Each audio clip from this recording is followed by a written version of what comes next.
We're going to move on from exponents and start talking about radicals. You guys call them square roots, but we're going to start using some new vocabulary to talk about these square root symbols and what's going on around them. So the nth root of a number a can be written as the radical expression n root of a. Now that sounds like total gibberish. I'm going to describe to you what all of these things mean. So you guys know what this symbol is. This is called a square root symbol, but when it's not a squared root, it could be a cubed root or a fourth root. So we call it a radical symbol, okay?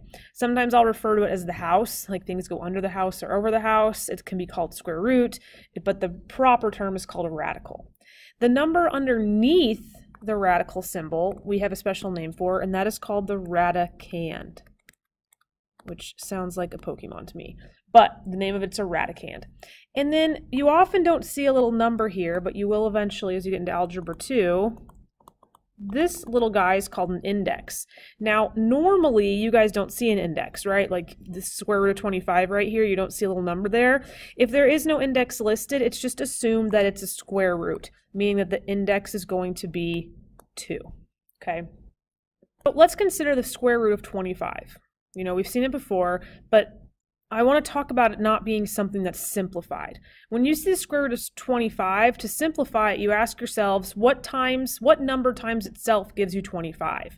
Now, most all of you know by heart that the square root of 25 is 5. But the square root of 25 is 5 because 5 times itself is 25. These two expressions are equivalent, but 5 is the simplified version. And in this class, we are all about simplifying of expressions. So let's practice a few more to warm up. These are ones that we need to start memorizing. This is a unit all about memorizing. So square root of 49, that's 7, because 7 times 7 is 49. Square root of 100 is 10, because 10 times 10 is 100.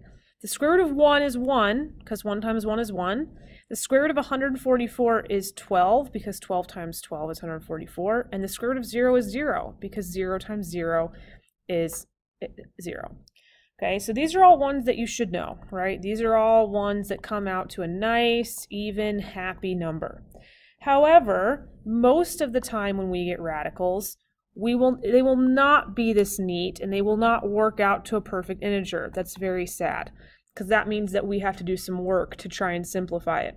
So let's take a look at the radical square root of 24. I'm going to go ahead and get my calculator out. So I'm looking at this square root right here, the square root of 24. Okay, so I'm going to go to my calculator. I'm just going to see what that would be. I know it's not an even number or a whole number, because there's no two whole numbers that multiply to 24.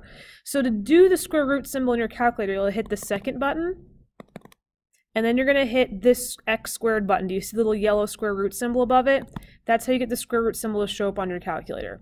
You press that, then type in the number you want to put in, hit enter, and it will give you a decimal if it's not a perfect square. So when I put this into my calculator, I get this number.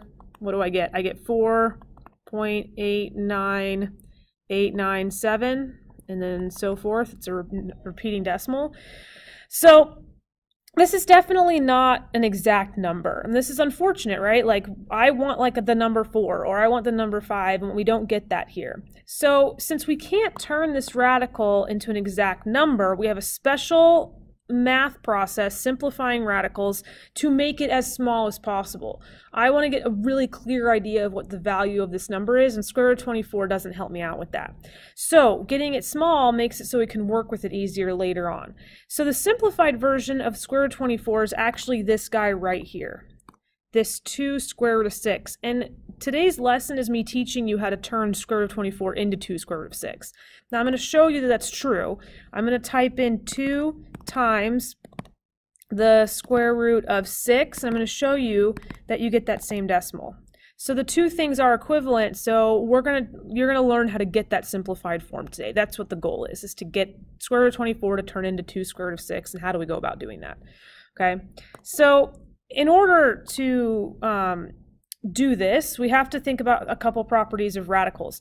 The first major property of radicals is the product property, and that says that if you've got a number underneath the radical sign, and you can split that up into two things multiplied by each other. So I'll show you what I mean. For example, the square root of 15, I can rewrite that as the square root of 5 times the square root of 3, because 5 times 3 is 15. So I can break that square root of 15 apart, and those are equivalent. So the square root of 26, I could break into 13 times the square root of 2. Okay, this has a point, I promise. We're not just breaking these up to break them up.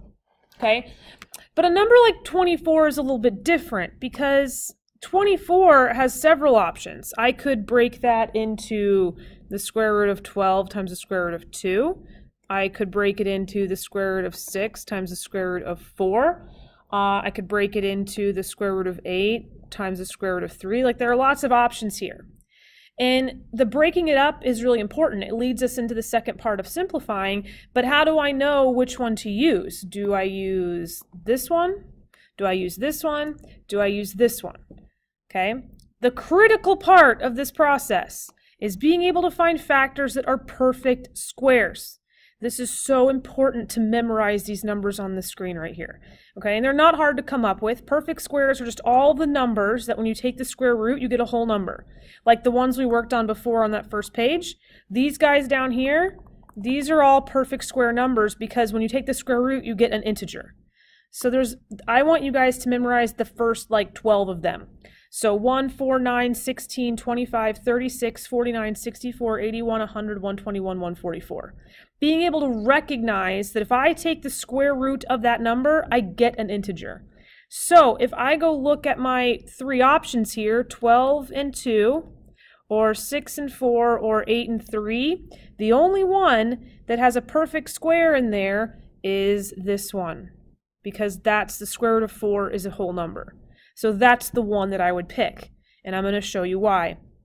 So here we've got the square root of 24, number 1. So I just got done saying that I want to pick this one. I want to split this up into the square root of 6 times the square root of 4. Now, the square root of 4, when I look at this, I know that this equals a whole number. So I'm going to cross it out, and I'm going to write that whole number underneath it. Square root of 4 turns into a 2.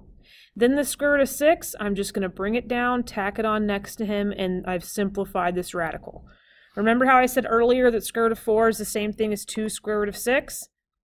Back here, see? That's how I got that 2 square root of 6. I split up the radical into a perfect square number and then simplified that perfect square number. Okay? So we're going to do a few more because there's some things that come up that can be a little bit tricky. So square root of 48. When I'm thinking about square roots, this is how, if I don't know what the factors are right away, I'll go to my calculator. And I'll start 48, and I'm going to start with, I'm going to write these down again. So I've got 1, 4, 9, 16, 25, 36, 49, 81, oops, sorry, forgot one, 64, 81, 100, 121, 144. So these are the numbers I'm looking for. So 48, I know that 4 goes into 48, but does 9, does 16? I want the biggest one. So I'm going to start doing some division just to see. Let's try 36. Does 36 go into 48? Nope, it comes out of decimal. Does 16 go into 48?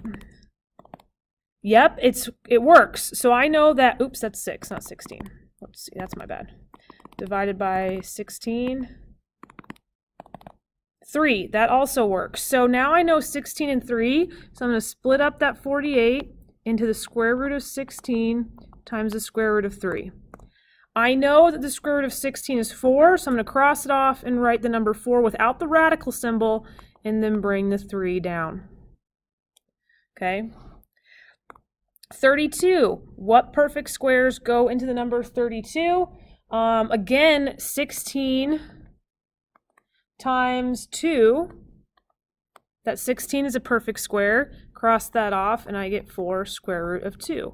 Now, I know a lot of these very easily because I've done so many of them, but the calculator trick will work.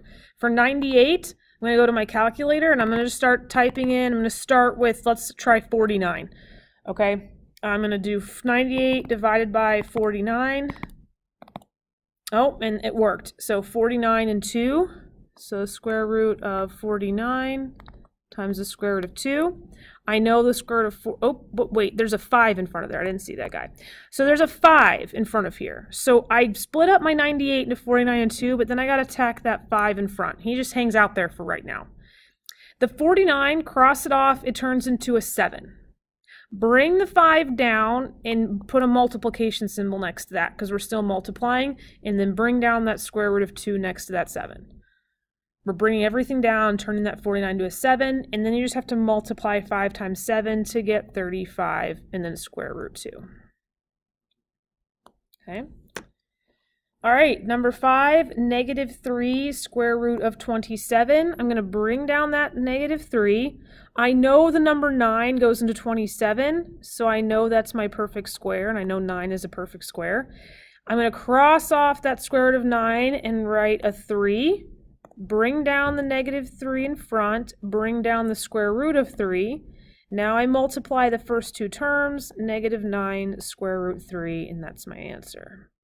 If you want to pause and do 6, 7, 8 on your own and then unpause and see if you understand, that's always a good strategy. I have no problem with that. Number 6. Okay, I'm going to take the square root of 200. That one to me is pretty easy because I know that 100 goes into that as a perfect square. I'm going to bring down the 10. Cross off that square root of 100 and write 10. Take away the radical symbol. Bring down the other 10 in front. Bring down the square root of 2. Now I multiply 10 times 10 and I get 100 square root of 2. Square root of 108. That one I don't have memorized, so I'm going to go to my calculator and I'm going to start with 64. Like I'm just going to go through my list and start dividing. So 108 divided by 64. Does that work? Nope. Let's do the next one. 108 divided by 49. Does that work? Nope. 108 divided by 36. Hey, 36 and 3. So now I know that 108 gets divided into the square root of 36 times the square root of 3. The square root of 36 is 6, and bring down the 3. Okay, and the last one, 3 square root of 50, bring down the 3. 50 splits up into the square root of 25 and the square root of 2. So this goes away, and I have 3 times the 5, square root 2, to get 15 square root of 2. Now, I want to highlight something kind of important, and I'm going to go back to this square root of 48 here. So I'm going to do another example here at the bottom, and I'm going to talk about something that will come up on your paper. Okay, so here's another example. It's the same number, but I'm going to show you another way to get to it. So the square root of 48. A lot of you might right away see that that splits into the square root of 4 times the square root of 12. In this, you might be thinking, oh, awesome, the square root of 4 cancels out to 2, and now I'm left with 2 square root of 12, and I'm done. You are not done here, because the 12 also has a perfect square in it, which is why I'm saying find the biggest perfect square. Because remember, in the square root of 48, it was actually the square root of 16 that was the biggest. So then, if this ever happens to you, you have to check to make sure, ask yourself, does this have a perfect square in it?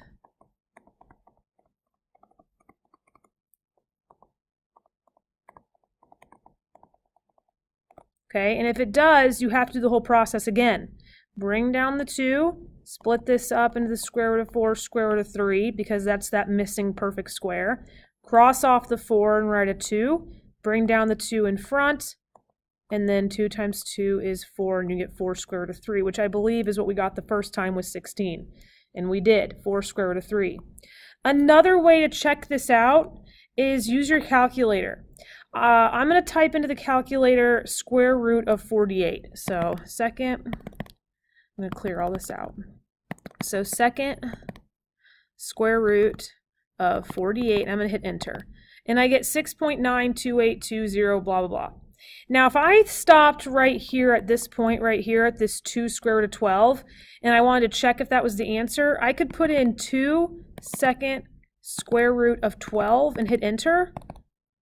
I'm going to get the same thing, And then I can do 4 square root of 3, 4 times second square root of 3, and I should also get the same thing. So you can kind of check to make sure you're doing the process correctly by typing these things into your calculator and seeing if that decimal you get is the same decimal. Okay, so when you guys are checking your work or wanting to see if you're doing it properly or on a test, this is a great way to check to see if your equivalency is true. Okay, that's all to simplifying radicals. Good luck, and don't be afraid to ask for help.